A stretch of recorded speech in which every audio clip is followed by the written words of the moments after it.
Hello, my name is Josh Atkinson, and you have once again stumbled upon my oil painting YouTube channel. Before I get started with today's video, I wanted to ask everybody to hit the like button, the subscribe button, and the notification bell to help out with the algorithm. So, without further ado, today we will be discussing, or depicting, I guess, how I made this painting. Hard to get these things in frame. And I've got some varnish issues. Actually, it's not as bad as, oh, there it is. Ugh, look at that mess. Anyway, I'll fix that later when the painting is more dry. Time lapse.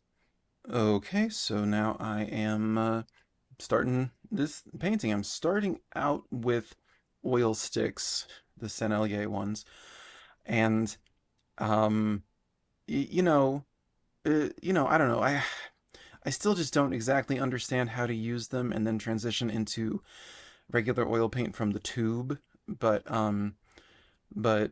it didn't harm the painting. One limitation of oil sticks is just there aren't as many colors and you can't really blend them unless you like, I mean, you could like chop a piece off with your palette knife and mix it together, but then it's like, why am I even using an oil stick? So I go in with like this orange and a lot of yellow ochre, and it's clearly not the skin tone of the person. This is based on a photo of Taye Diggs from, I don't know, the 90s maybe. I'm putting zero effort into making it look like Taye Diggs because I am not, I'm very intentionally trying to abstract things, but like particularly faces because I don't want anybody to be like, don't paint me. And my understanding is that you're safe as long as you're clearly changing the, you know, what you're painting. Um, so with this one, I I don't love squeezing so much body onto a canvas that size. This is, well, it's a panel. It's an 18 by 24 inch panel. But I realized that if I chopped it off at his waist, which I would have preferred to do, it would have maybe been it just seemed like a mistake. Like chopping the hands off felt like a compositional, I don't know, a bad decision basically. So anyway, I've wound up with these like swirling, swooping, whatever the hell they are that are coming out of him. I get rid of that one in his midsection, but I with this one I was really challenging myself to to push it, to like really, yeah. Now you can see I got rid of it. It's better now. It feels more, it's hard to call a painting like this minimalist, but there is some wisdom to the whole less is more thing when you're doing something that's already very extreme. I don't think you have to do, you know, 25 weird things. I think you can get away with doing like two or three. Um uh but so anyway, I'm just following the light source and trying to use my understanding of light and shadow to render these abstractions realistically. It's always more of a challenge to paint something that does not exist. But the light was coming, from above, maybe directly in his center, maybe just a touch to his right. And so yeah, he's still much too orange, but I'm working with the tube paint now, so that will get remedied. I noticed that there was so much more purple in his face and then in his torso, and I was kind of spazzing about it, mildly spazzing out about it because it just seemed like someone was going to say that I was making a mistake, and that's of course the end of the world. Why do I care? Anyway, my theory for why the coloring on his face was different than the coloring on his torso may be something to do with just there's more visible like blood in our faces. My face is always kind of pink, but it's also that he was against a blue background, and so either side, how to say this, like if you like the space from one side of his head to the other, like one ear to the other ear, is a much smaller space than the space from his arm across his chest across to his other arm would be. So I think it would be more influenced by the environment around it, the color environment around it. So yeah, um at this point I guess I'd settled at this sort of like dull purple. I like dull colors. I think Lucian Freud did that to my brain. He made so many interesting things out of just mud, just astounding things. But I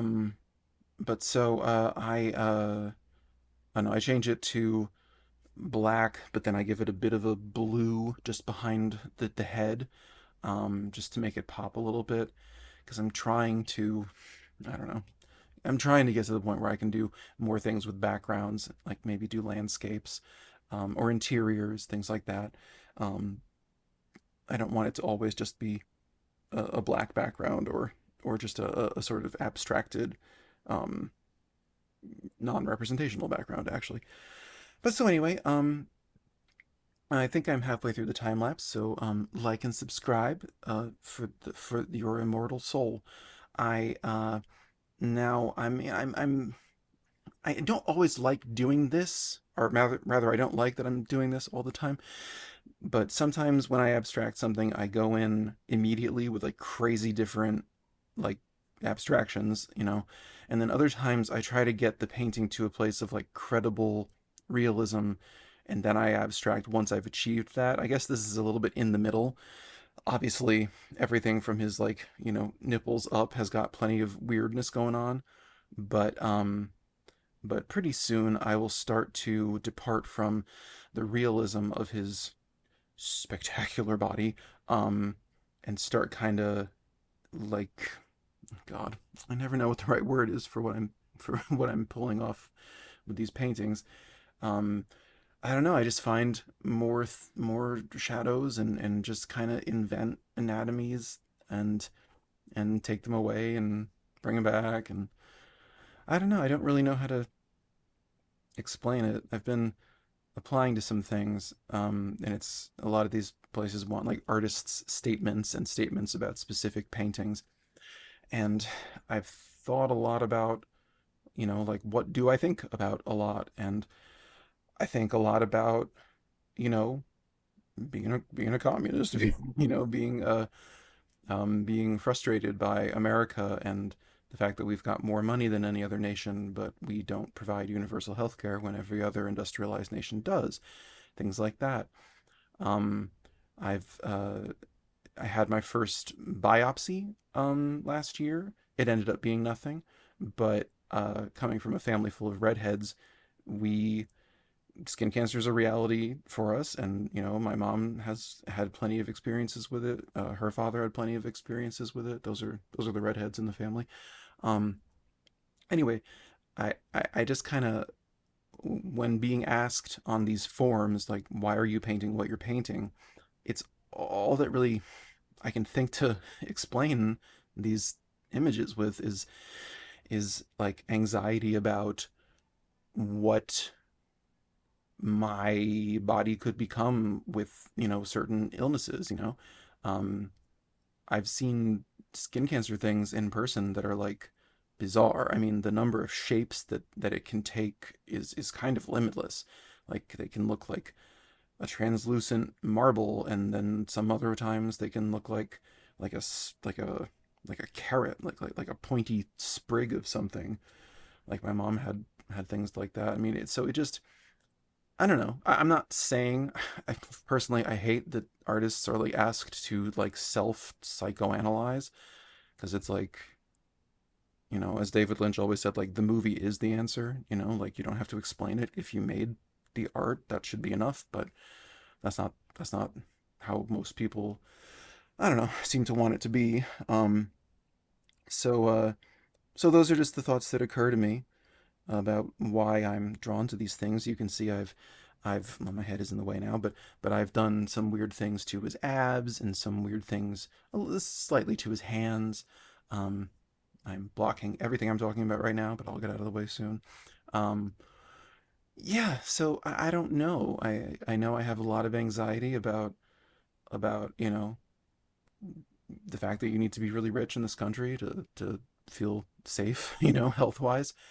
So I think that that's a big part of it. I also think about, with my political leanings, I've definitely followed a lot of what's happening in Gaza, what's happening in Lebanon, in other places, Yemen, and I've certainly seen plenty of atrocities enacted upon innocent people's bodies, and I wonder if that's maybe informed some of why I get so fixated on painting these things. I've talked about this critique Zoom class that I'm taking, and the guy teaching it he's been painting like these really colorful landscapes with like a lot of autumn trees, and almost always visible. The sun is always in his paintings, and he's been painting that for decades. Like he is so happy painting that, and this is maybe some other thing will emerge, but thus far in my life, this kind of stuff is what I love painting. Like these just I love that there's no limit to the abstractions, the same way I was just saying there's no limit to skin cancer's particular forms. So so I don't know. I guess it's just I don't know what point I'm trying to make. I'm just talking. But anyway, so I guess those are some ideas about why I paint these things. So anyway, this is an 18 by 24-inch canvas panel, and it's an oil painting. Here's some detail shots.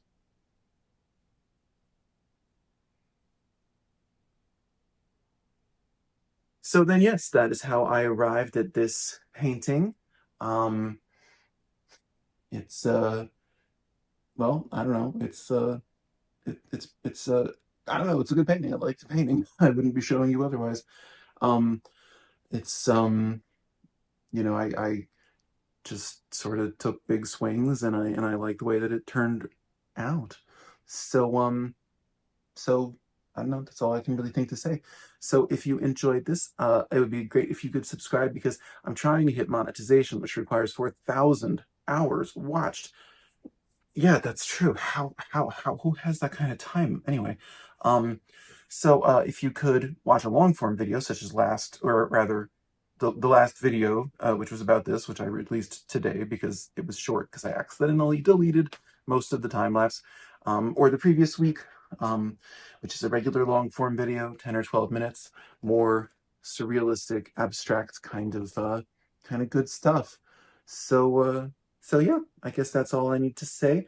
I will see you in 7 days with another, portrait in this style. And like bonus points if you can think of a word to describe what I'm doing right now, because I got a comment that it wasn't abstract. I don't agree with that, and I explained why I don't agree with that. But anyway, I don't know. Any thoughts? All right, I'll see you later. Bye bye.